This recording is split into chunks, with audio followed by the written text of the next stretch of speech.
প্রিয় দর্শক, আসসালামু আলাইকুম। আমাদের ছাদ বাগানের স্ট্রবেরিগুলো পাকা শুরু করেছে এবং সেগুলো অর্ধেকগুলো হারভেস্ট করা হয়েছে এবং বাকি অর্ধেক আমি হারভেস্ট করব আজকে বাসায় আসার পর। দেখুন কি সুন্দর পেকে গিয়েছে স্ট্রবেরিটা, এবং আমি পাকাগুলা এখানে পেরে পেরে এখানে রাখছি।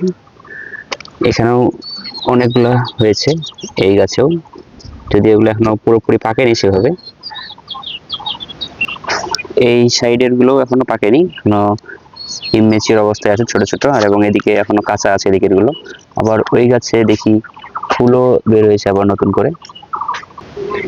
এখানে একটা অবশ্য বড় হয়েছে, এখন সেভাবে পাকেনি, এবং দেখুন ফুলগুলো কি সুন্দর, মাশাআল্লাহ ফুল ধরেছে।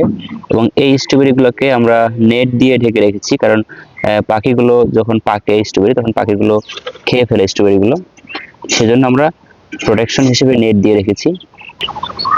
দেখুন দেখুন ইতিমধ্যে আমি বড় বড় যে পাকাগুলা সেগুলো তুলে ফেলেছি, এবং হচ্ছে এর যে কালার সেগুলো মাশাআল্লাহ অনেক সুন্দর হয়েছে।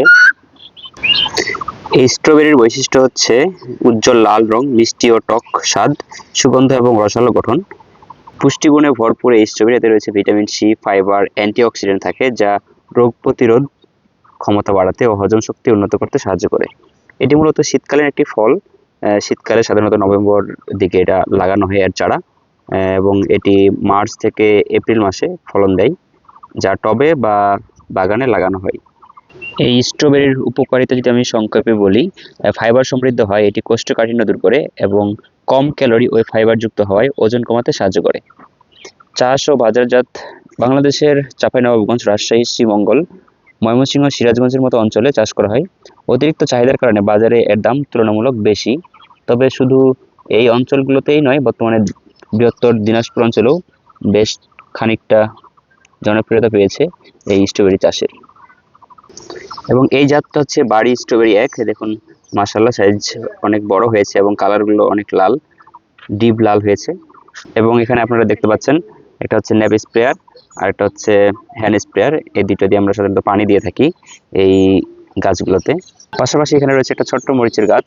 এই মরিচটা ছোট হলেও এর ঝাল কিন্তু অনেক বেশি। আর এই সাইডের স্ট্রবেরিগুলো এখনো পাকেনি, কারণ কাঁচা অবস্থায় আছে, এবং এদিকে ফুল ফোটা শুরু করেছে আরো।